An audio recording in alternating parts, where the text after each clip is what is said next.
Get ready to dive deep into the world of negotiation. Buckle up. Today, we're taking a look at Chris Voss's book, Never Split the Difference. Oh, yeah, this will be good. He's the former lead international kidnapping negotiator for the FBI. Wow.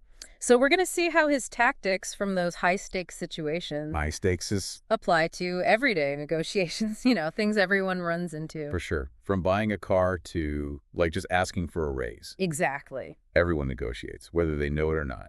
Right, so this deep dive should give everyone some, really practical tools. Absolutely. The first thing that really stood out to me in the book Okay. was this whole idea of the power of no.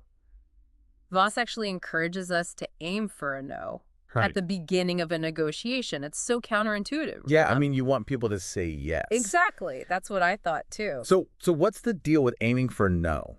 Well, his thinking is that when someone feels pressured to say yes, Oh. they, instinctively put up walls. Okay, so it's like a defense mechanism. Yeah. It triggers automatic resistance. I can see that. I know. I've been there myself. So it's about, giving them a sense of control. Exactly. It allows them to establish boundaries, feel heard, and then ultimately they engage more authentically. Interesting. Voss uses this great example about meeting Amy Bondereau. She was running this volunteer organization. Okay. He really wanted to volunteer for her, but she kept saying no. Oh, really? Yeah, several times. So what did he do? He used each no as an opportunity to understand her perspective better. So he wasn't forcing a yes. Oh, I see. Instead, he used the no to build understanding and trust. Mm. Eventually, she realized his value and said yes.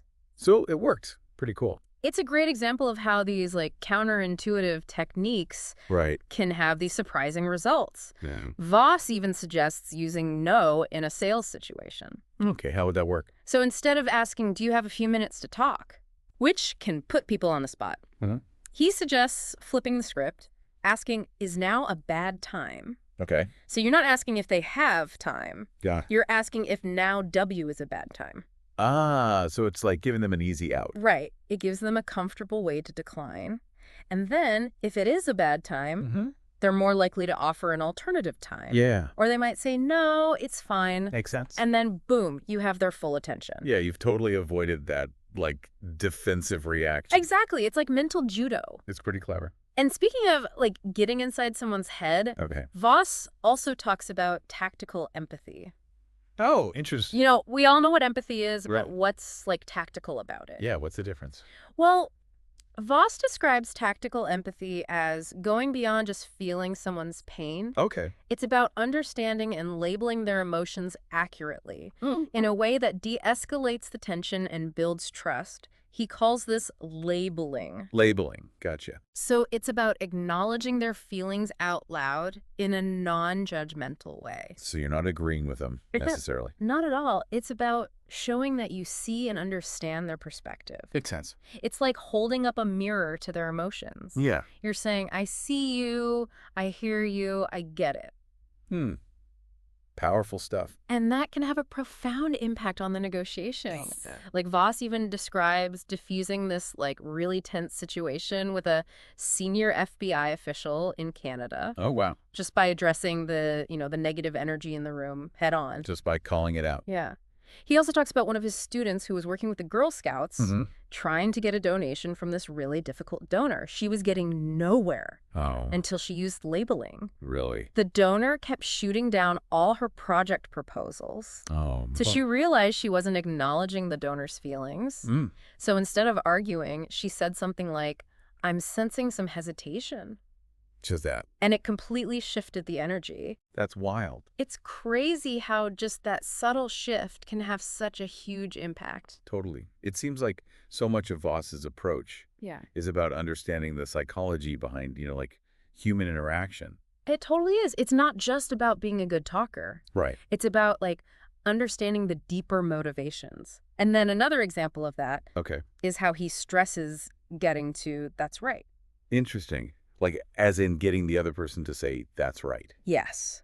And he's very specific about this. Okay. It has to be, that's right, not, you're right. I see. Why is that distinction so important? Because you're right can be a way to shut down a conversation without actually agreeing. Ah, so it's a way to dismiss someone. Yeah, like a conversational dead end. Okay. But that's right, signals actual understanding. Right. Like genuine agreement.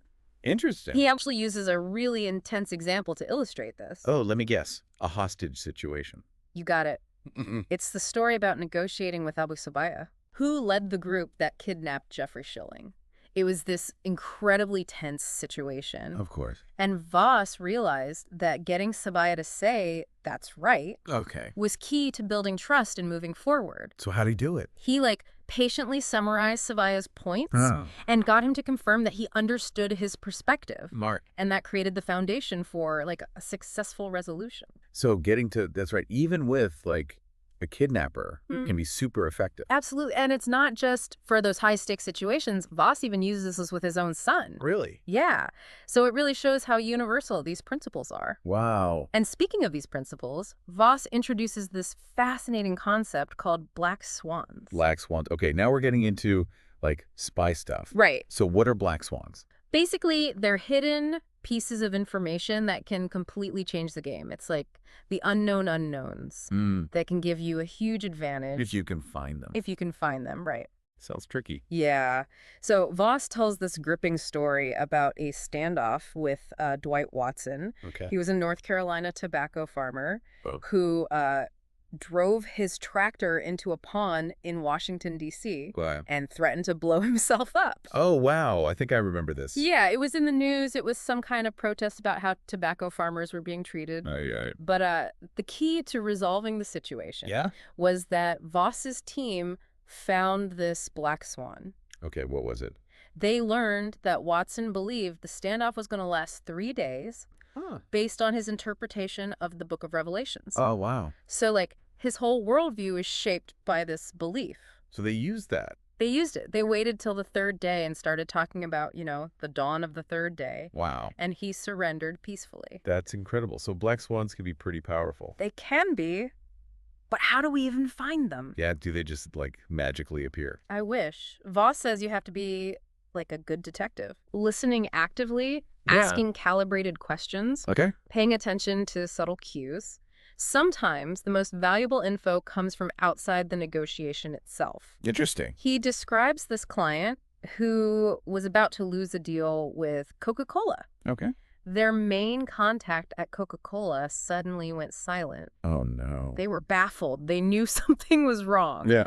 So they did some digging and reached out to their network, found someone who knew the Coca-Cola contact personally. All right. Turns out he'd been sidelined in an internal power struggle. Oh, so he wasn't even the decision maker anymore. Exactly. But he was too embarrassed to admit it. So he was basically a dead end in the negotiation. And the client had no idea. Yeah. Once they uncovered that black swan, they knew to adjust their approach. Wow, that's a game changer.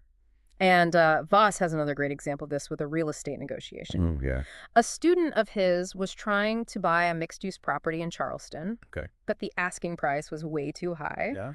So she did some digging, discovered that this property was the only student housing option in the area that didn't require students to cross a busy street. Oh, so a safety thing. Yeah.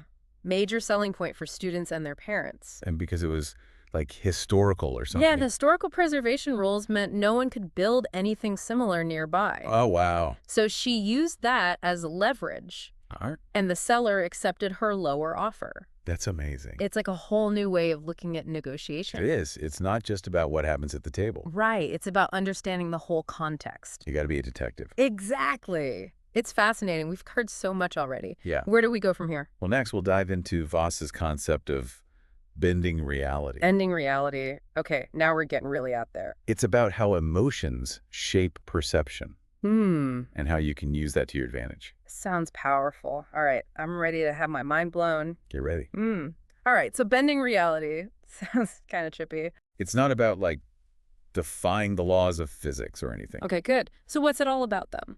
It's more about understanding how we perceive things. Okay. Voss's point is that people's decisions aren't just based on cold, hard logic. Right. Emotions play a big role. Exactly. Emotions play a huge role in how we see value. Okay. What we end up choosing. So if you understand those emotions, you can actually kind of shape how the other person sees what's possible. Exactly. You're setting the stage right. Framing things in a way that makes your outcome seem more appealing. Maybe even inevitable. I like the sound of that. And one way to do that is to, like, anchor those emotions early on. Set a reference point that influences the whole negotiation. Oh, right, like setting the anchor. Exactly. Voss gives this example at salary negotiation. Hmm. He says it's usually better to let the other person name their salary expectations first. Oh, because then they've set the anchor. Exactly. Whoever throws out the first number, even if it's totally off, that's the anchor. That's what everything else is compared to. It's like a starting point, even if it's not a good one. Yeah. Our brains just kind of latch onto that first number and go from there. I see. So even if they start super low, Right. it still kind of sets the range of what feels acceptable. It's like you said, framing things. Exactly. But what if they try to get you to name the first number? Ooh, yeah, good point. Voss has a move for that too. Lay it on me. Instead of giving a number, you allude to a range. Okay. A range based on, like, similar deals. Oh, I see. So you're subtly setting a higher anchor without actually committing to a number. Okay, that's sneaky. I like it. A little bit strategic, Right. but it's all about creating a win-win. Right, right. It's not about tricking anyone. Exactly. Now, speaking of psychology, Okay. Voss has some really interesting points about how people see fairness. Oh, that's a good one. It seems straightforward, Yeah. but he warns against using it as a bargaining chip. Really? Why is that? I feel like appealing to fairness would be good. You'd think so, but Voss points out that fairness is subjective, right? It means different things to different people. It can easily be, like, manipulated, used against you. Okay. He uses this experiment called the ultimatum game to show this. Oh, I've heard of this. One person gets some money, Right. has to propose how to split it with someone else. Yeah. And if the other person accepts, they both get the money. Uh-huh. But if they reject it, no one gets anything. That's it. Now, you'd think people would always try to maximize their gains, right? Yeah, split it fairly. But that's not usually what happens. Really? What happens? The person getting the offer will often reject anything less than a 50-50 split, Even if it means they get nothing at all. even if it means nothing. That doesn't make sense. It's not about the money, right? It's about principle. Oh. They'd rather punish someone they see as unfair. It shows how deep this sense of fairness goes. Yeah. But it also shows that fairness can be totally different for each person. So you're saying even if you feel like you're being treated unfairly, Yeah. it's better to focus on something else in the negotiation? Focus on creating value, Mm-hmm. finding solutions that actually meet both your needs. He gives the example of the sanctions on Iran. Oh, right, over their nuclear program. Yeah. Iran felt that the sanctions were unfair. Because other countries had nuclear weapons without any consequences. Exactly. And that feeling of unfairness, it became this huge obstacle. Wow, so fairness can be a black swan. That's a great point. Something hidden, emotional, that can derail everything. So it's important to understand the other person's worldview, how they see things, not just the logic. Okay, so we've talked about anchoring and the dangers of fairness. What else does Voss suggest for this bending reality? Well, he emphasizes framing the negotiation, Okay. making your offer seem more appealing. It's about presentation. So how do we do that? Make our offer irresistible. One way is to, like, pivot to non-monetary terms. Okay. Let's say you're negotiating salary and you can't offer more money. Right. Maybe you offer extra vacation time or flexible hours. Oh, so it's about finding creative ways to sweeten the deal. Exactly. It shows you're listening to their needs, being flexible. I like it. You're finding that win-win. Voss tells a story about a student who did this brilliantly. Oh, was this the one who kept asking for more vacation time? That's the one. She was so good about it, Yeah. so charming, Yeah. that the company caved and gave her a higher salary just to keep her happy. That's amazing. She turned her vacation time into leverage. Exactly. Thinking outside the box, creating value in unexpected ways. I love it. Okay, what else? Another tactic is using deadlines strategically. Deadlines are always so stressful. How can we use them to our advantage? Voss says they can be great motivators, Okay. but they can also be traps. Oh. It's about understanding how they affect people, using them strategically, not letting them control you. That makes sense. But how? He shares a story about hostage negotiations in Haiti. Oh, okay. He noticed the kidnappers always got more anxious as the weekend approached. Really? Why? They wanted to get paid before the weekend hit. Oh, so they had their own internal deadline. Exactly. So Voss could use that urgency to his advantage. That's really interesting. Not manipulating them, it's understanding their motivations. Right. Working within those parameters. Exactly. It's all about understanding those psychological dynamics, just as important as the technical stuff. Yeah, we've gone from black swans to bending reality, now deadlines as mind games. It's a lot. It is. But remember, Voss argues these principles are universal. Okay. So it's not just for hostage situations.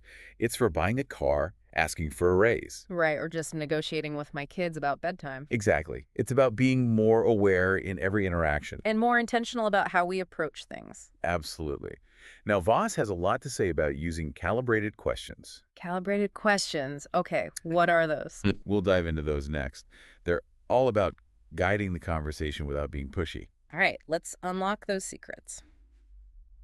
Okay, calibrated questions. What's the deal with those? They're pretty amazing, actually. Voss says they're, like, the greatest question of all time. Wow, high praise. What makes them so special? Well, they're designed to get the other person thinking, talking too. Okay. They're open-ended questions. Right. So the other person explores the problem, comes up with their own solutions. Oh, so it's not about, like, leading them to a specific answer. Exactly. And the best calibrated questions usually start with how or what. Okay, so not why. Why can sound accusatory, puts people on the defensive. Right. How and what, they're more collaborative, you know. Yeah, I see that. So do you have an example? Voss tells this story about negotiating the release of hostages in the Philippines. Oh, I think I remember reading that. Didn't he tell his team to ask, like, very specific questions? He did. He told them to ask things like, how can we raise that much money? Or, how can we pay you anything until we know he's okay? Okay, so it keeps the kidnappers engaged in the conversation. Right. But it also subtly shifts the power dynamic. Exactly. They felt like they were in control because they were the ones answering. Right. Right. But actually, Voss was guiding them towards the solution. It's subtle influence. And it works in everyday situations, too. Like what? Give me an example. Let's say you're negotiating a deadline, and the other person wants a date that just won't work for you. Been there. So instead of just saying no, Okay. try asking, how would we make that work given the current timeline? Ah, so you're not rejecting them outright? Yeah. You're acknowledging the challenge, Sure. inviting them to problem solve with you. Exactly. It shifts it from confrontation to collaboration. Okay, that's a much better approach. And by using that how question, Yeah. you're subtly putting the responsibility on them to come up with the solution. It's like that saying, you catch more flies with honey.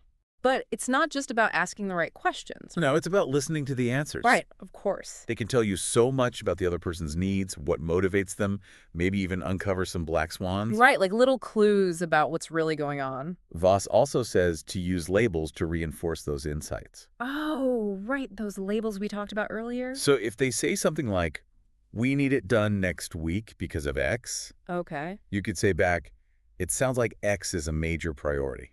Ah, so you're reflecting their concerns back to them. Exactly. It shows you're listening, you understand. And that encourages them to keep talking. Exactly. And the more they talk, the more you learn. Okay, so we ask calibrated questions, listen carefully, use labels, what's next? This all leads back to getting to, that's right. Ah, right. That crucial phrase. Remember, it's not about them just agreeing with you. Right? It's about a real understanding. That's right, literally.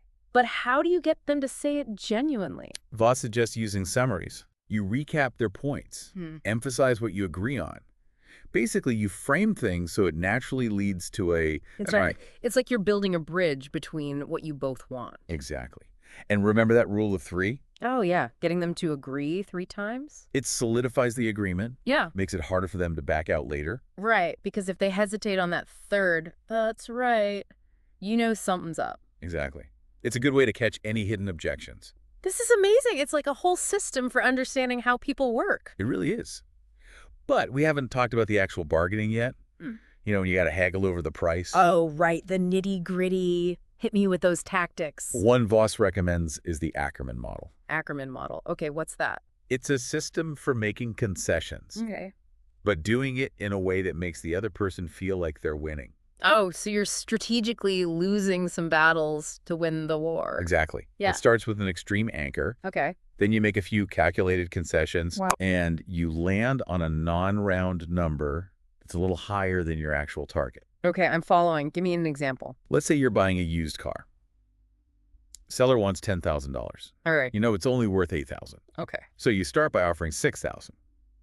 way low. Yeah, they're going to hate that. They probably will. Right. But it sets your anchor. Right. Then you go up a bit, maybe to 6,500, then 7,000. Mm-hmm. Finally, you land on, say, 7,450. Oh, a non-round number. Why that? It creates this illusion of precision, like you've thought about every dollar. So they think you've hit your absolute limit. Exactly. They feel like they've squeezed you for every penny. Right, even though you're still way below their starting price. And because you've given them some concessions. Right. They feel good about the deal. So it's a win-win. Voss uses this himself. Oh, yeah. He describes buying a used truck for a steal using the Ackerman model. Wow. Okay, so we've got the power of no, technical empathy, black swans, bending reality, calibrated questions, and the Ackerman model. That's a lot. But see how it all fits together. It's like a whole new way to think about negotiation. It's not just about winning, right? It's about finding solutions that work. Right. Building relationships, not burning bridges. Exactly.